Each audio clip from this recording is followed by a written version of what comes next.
आचार्य बन जाऊंगा, सब लोग मुझे पूछेंगे, सब शिष्य लोग हमारे सेवा में रहेंगे, सब दुनिया में मेरा नाम होगा।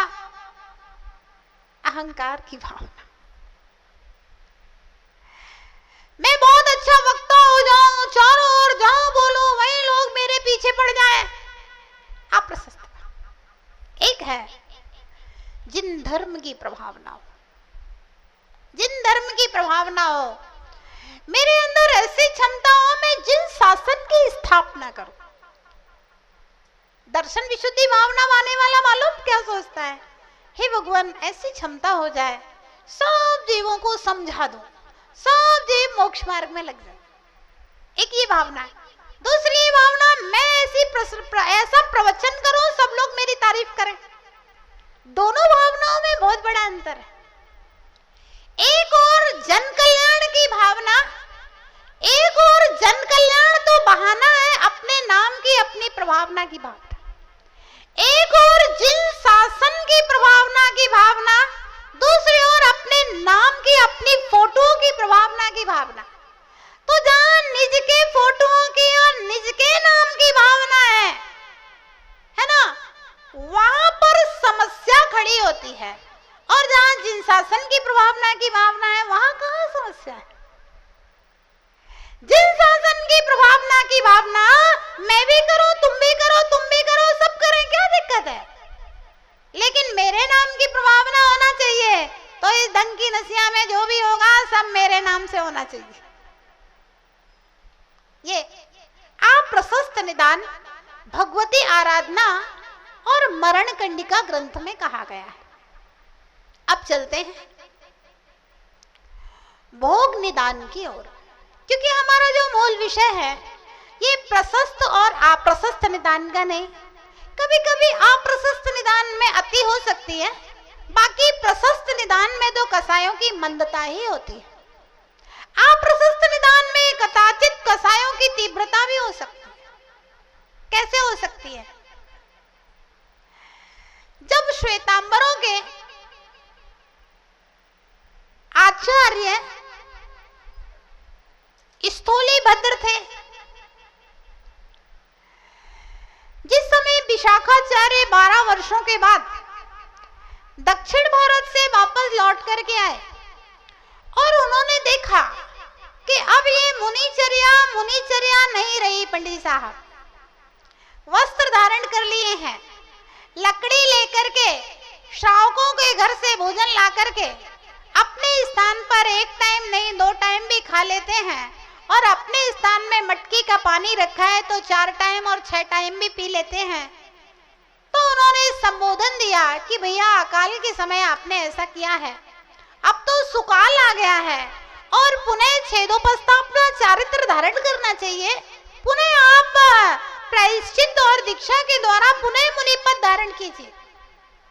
उनमें से एक गुरु का शिष्य था, कहता है कि अब हम लोग ये सब इतना कठिन तप नहीं कर सकते। एक टाइम खाना खाना, खड़े होकर खाना खाना, दूसरे के हाथ से भोजन आहार ग्रहण करना, है ना, एक टाइम पानी गर्मी के समय में वस्त्र रहित रहना, ये अब अपने से नहीं होगा। फिर भी आचार्य ने उसको थोड़ा सा जोर दे करके कहा, तो वह इतना अहंकारी शिष्य था, एक डंडा लेकर के आया और गुरुजी के सिर पर मारा। गुरुजी बेचारे वृद्ध थे, वहीं की वहीं उनकी मृत्यु हो जाती है और स्वयं पूरे संघ का आचार्य बनकर के बैठ जाता है। अप्रशस्त निदान में इतनी तक समस्या बन सकती है। तो अप्रशस्त निदान भी अपने आप में आचार्य भगवंतों ने कहा है क्योंकि यह अहंकार के वशीभूत होकर त्याग तपस्या और साधना है, और अहंकार के वशीभूत होकर के जो त्याग तप और साधना की गई है वह कभी भी मोक्ष प्रदान करने वाली नहीं है। स्वर्ग प्रदान कर देगी, भोगों को प्रदान करने वाली हो जाएगी, लेकिन मोक्ष प्रदान करने वाली। कंस जो हुआ मालूम पिछले जन्म में कौन था पंडित साहब? मुनिराज था, और अपने परम मित्र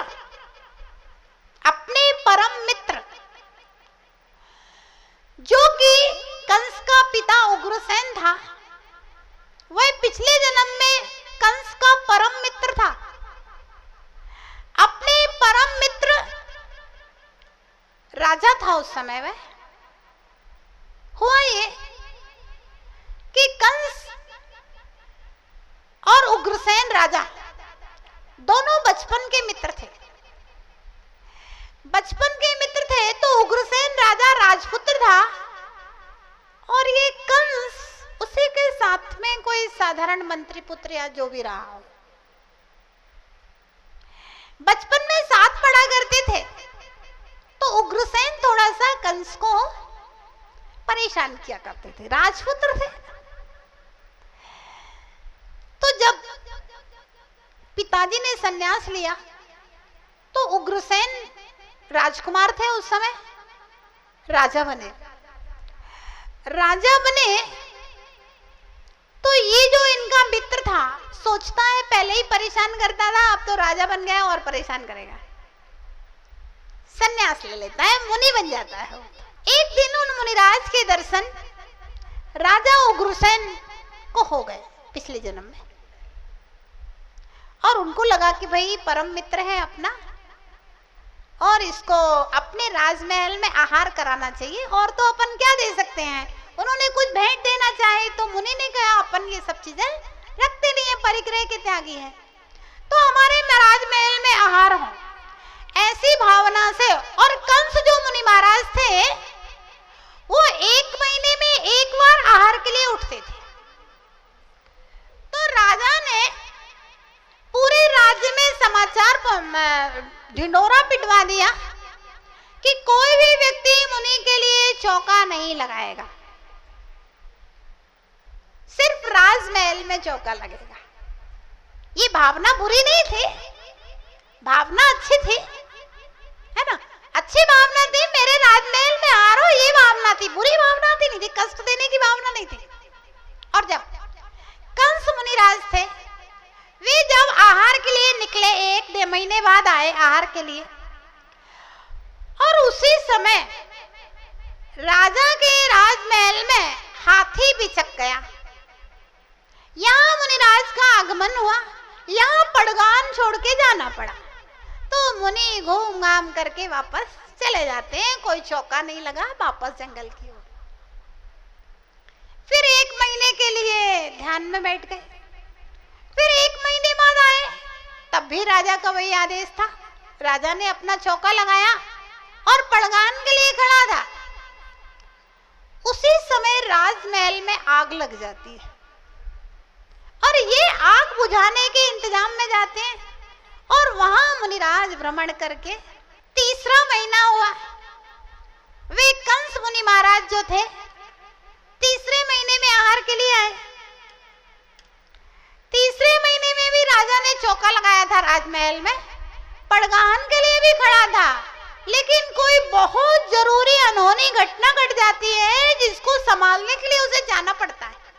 देखिए, अंतराय कर्म का उदय होगा, चौका भी लगा लोगे, महाराज भी आए और आपके कोई ना कोई ऐसा काम पड़ गया कि आपको जाना पड़ेगा।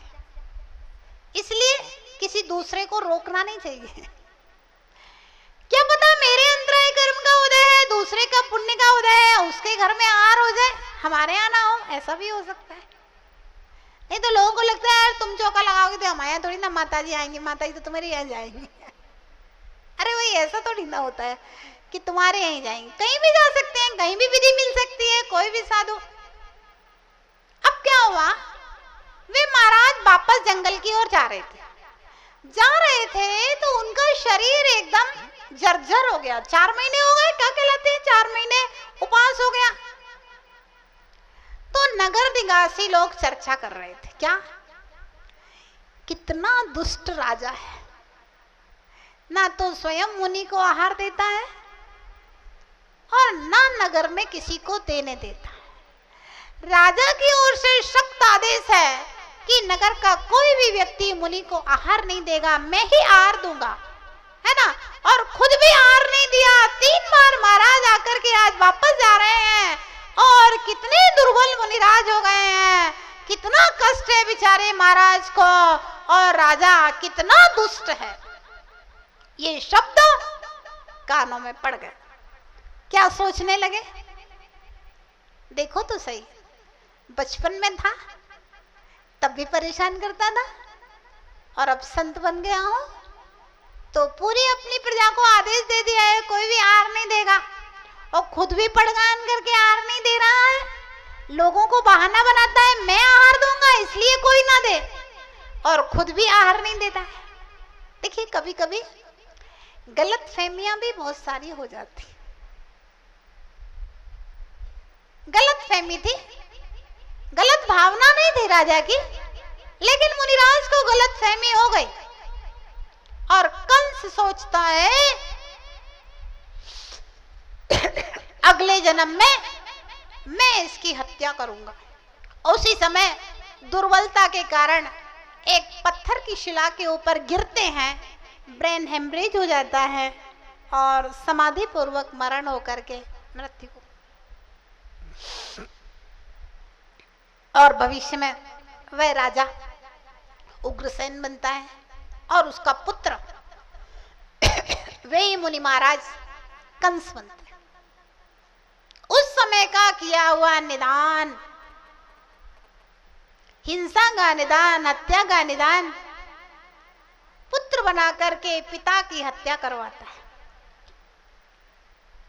तो ध्यान रहे, अप्रशस्त निदान जो है वह भी कभी कभी कृष्ण लेस्या तक ले जा सकता है। इसलिए अप्रशस्त निदान मान के वशीभूत होकर के अप्रशस्त निदान भी नहीं होना चाहिए। अब इसके बाद में आते हैं हम भोग निदान, जो नियम से कृष्ण लेस्या की ओर ले जाता है, उस विषय में देखते हैं। भोग निदान इस्लोक संबंधी भी होता है और परलोक संबंधी भी होता है। इस्लोक संबंधी भोग निदान, मैं बहुत बड़ा पैसे वाला बन जाऊं, नरेंद्र मोदी बन जाऊं, धीरू भाई अंबानी बन जाऊं, और कोई बहुत बड़ा आर.के. मार्बल बन जाऊं मैं। भोग निदान, मेरे घर में लाखों करोड़ों करोड़ों की इनकम रोज होने लगे, बहुत पैसा हो जाए, सतखंडा महल बन जाए, बहुत सुंदर लड़की से मेरी शादी हो जाए, मुझे बहुत बड़ी कलेक्टर की नौकरी मिल जाए, है ना, 100 प्रकार की साधन सामग्रियां मेरे पास हो, बड़ी 50 लाख वाली बढ़िया लाल बत्ती वाली मेरे पास गाड़ी हो, ये सब इस लोक संबंधी भोग निदान। पुत्र नहीं है तो पुत्र रत्न की प्राप्ति हो जाए, मेरा बच्चा बहुत पढ़ लिख जाए, ये हो जाए वो हो जाए, यानी कि संसार संबंधी जितनी भी आकांक्षाएं हैं वे संपूर्ण आकांक्षाएं धर्म के फल से, दुकान मेरी बहुत अच्छी चले, अच्छी नौकरी लग जाए, मैं बिल्कुल स्वस्थ रहूं, सब भोग निदान के अंतर्गत आता है। मैं बहुत सुंदर दिखूं, भोग निदान के अंतर्गत आता है। इस लोक संबंधी। परलोक संबंधी भोग निदान, अगले जन्म में करोड़ों सुंदरी देवियां हमारी स्वर्गों में हो,